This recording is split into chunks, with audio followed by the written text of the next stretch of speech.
Assalamualaikum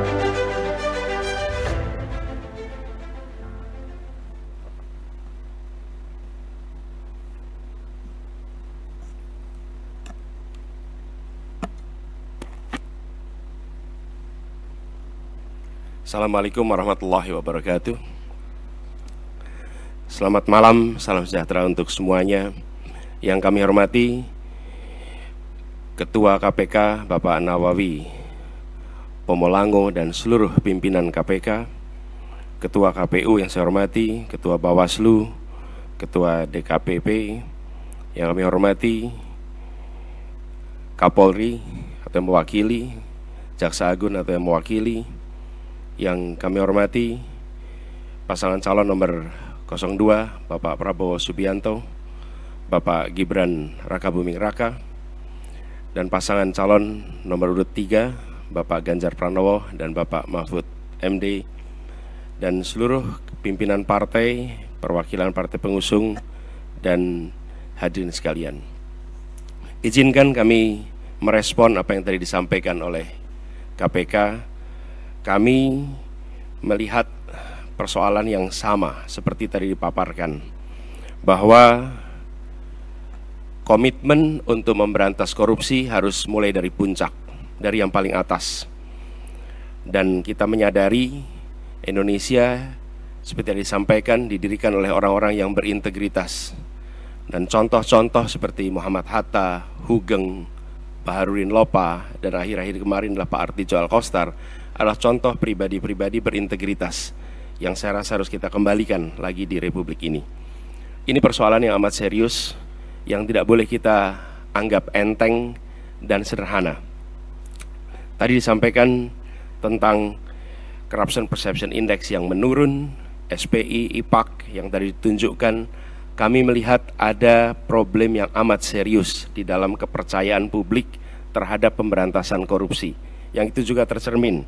Bulan lalu ada survei CSIS terhadap lembaga-lembaga pemerintahan, dan di antara lembaga pemerintahan paling rendah kepercayaan adalah DPR, dan di atas DPR adalah KPK. Justru KPK bukan lembaga yang paling dipercaya, tapi termasuk lembaga yang paling rendah kepercayaannya.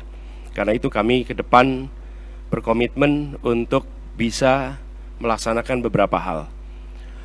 Pertama adalah mengembalikan kepercayaan publik, mengembalikan KPK menjadi institusi yang memiliki kekuatan dan memiliki kemampuan untuk menindak seluruh tindakan pelanggaran korupsi. Dan ini dari aspek apa? Satu, undang-undangnya. Kita ingin mengembalikan agar KPK berwibawa lagi secara legal seperti dulu. Dan ini artinya merevisi undang-undang KPK. Kami ingin agar revisi ini akan bisa mengembalikan KPK kepada posisi yang kuat. Yang kedua adalah standar etika yang tinggi di tubuh KPK. Kita ingat era di mana KPK datang di sebuah tempat, tidak mau ikut makan, tidak mau ikut kegiatan-kegiatan yang didanai di luar KPK. Standar yang tinggi itu harus dikembalikan di KPK, sehingga bukan saja undang-undangnya memberikan kekuatan dan kemandirian, tapi juga di dalamnya baik pimpinan maupun seluruh staf bekerja dengan kode etik yang amat tinggi. Yang ketiga adalah rekrutmen. Rekrutmen di KPK kita perbaiki sama-sama seperti tadi disampaikan yang diusulkan oleh Presiden di tingkat pimpinan maupun rekrutmen staf. Bukan sekedar mencari pekerjaan, tapi menjadi tempat untuk memberantas korupsi. Ini hal pertama yang kami ingin lakukan. Yang kedua adalah seperti katakan tadi, optimalisasi LHKPN. Dan kami setuju, bila tidak itu dilaksanakan, maka bisa dilakukan demosi, bahkan reposisi atau sanksi yang lain. Lalu kami melihat perlunya kita menuntaskan undang-undang atau RUU perampasan aset. Koruptor harus dimiskinkan, tidak ada pilihan lain. Ini adalah hukuman yang harus diberikan. Yang berikutnya adalah kami ingin mendorong konsep illicit enrichment dan trading in influence. Sesuai dengan UNCAC, yang harapannya nanti akan menjadi arus utama dalam pemberantasan korupsi. Lalu yang tidak kalah penting, kami berencana untuk mendorong pengesahan RUU pendanaan politik. Karena salah satu problem utama adalah justru karena proses politik, pelibatan, baik itu kegiatan partai politik, kegiatan kampanye, yang tidak memberikan ruang yang cukup untuk pendanaan dari negara dan publik, menjadi salah satu sumber korupsi yang terjadi di Republik ini. Kemudian kita berencana untuk memberikan hadiah yang layak bagi pemburu koruptor, sehingga yang memburu koruptor bukan hanya aparatur dari KPK, kepolisian, dan kejaksaan, tapi semua pihak yang ikut melaporkan, memburu, mereka mendapatkan reward yang setara. Ini adalah komitmen kami terkait dengan pemberantasan korupsinya. Yang berikutnya adalah terkait dengan sektor-sektor utamanya. Pemberantasan korupsi harus diselesaikan di semua sektor, tapi kami melihat ada beberapa sektor utama yang harus diawalkan. Pertama adalah aspek pendapatan negara.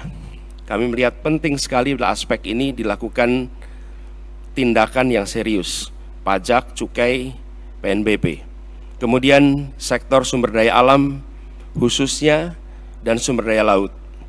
Yang ketiga adalah sektor pangan, karena korupsi di sektor ini berdampak amat besar kepada kesejahteraan seluruh rakyat Indonesia. Yang berikutnya adalah yang ketiga, sektor layanan dasar, pendidikan, kesehatan, infrastruktur. Ini memiliki efek yang amat besar pada kualitas pendidikan, kualitas pelayanan kesehatan, bahkan kualitas perekonomian karena infrastruktur yang terganggu oleh praktek-praktek korupsi.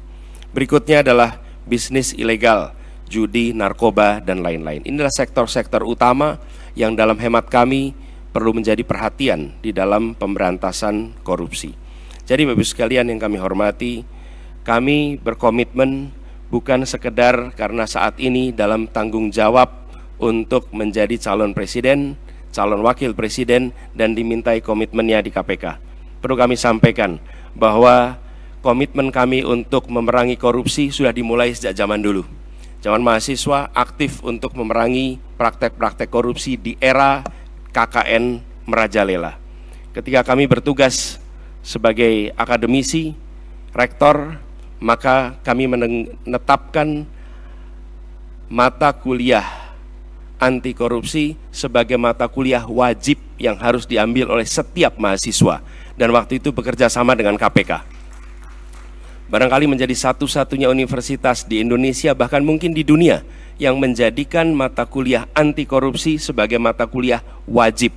Dan tujuannya seperti disampaikan oleh Pak Nurul Gufron tadi, di aspek pendidikan kita ingin memangkas suplai potensi koruptor. Dan bila itu dikerjakan, harapannya dalam jangka panjang kita akan bisa mencegah potensi itu. Yang berikutnya, ketika kami bertugas di DKI, kami membentuk yang disebut sebagai Komisi Pencegahan Korupsi Ibu Kota, KPK Ibu Kota.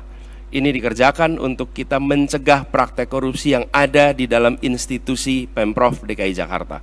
Jadi Bapak Ibu sekalian kami hormati, soal ini adalah soal serius, bukan soal untuk main-main, bukan soal untuk guyonan. Ini adalah persoalan korupsi yang amat mendasar harus dibereskan.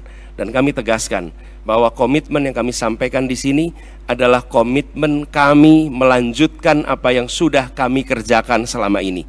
Bukan semata-mata karena ditugasi menjadi pasangan calon presiden, tapi ini adalah komitmen lama yang akan kami teruskan. Dan insya Allah ketika kami ditugaskan, maka integritas menjadi faktor nomor satu dalam penentuan pribadi-pribadi di pemerintahan, termasuk ketika penyusunan kabinet, dalam penyusunan pimpinan-pimpinan lembaga, termasuk dalam mengusulkan nama-nama menjadi anggota KPK, pimpinan KPK.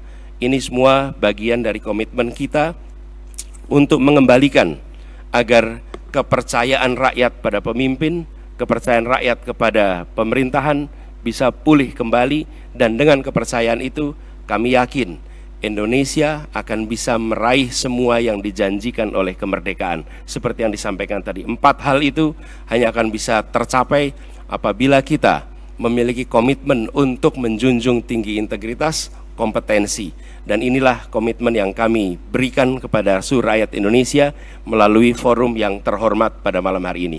Terima kasih. Assalamualaikum warahmatullahi wabarakatuh. Terima kasih Bapak Anies Baswedan dan Bapak Muhaimin Iskandar yang telah menyampaikan respon dan komitmen anti korupsi. Download Tribun X sekarang, menghadirkan lokal menjadi Indonesia.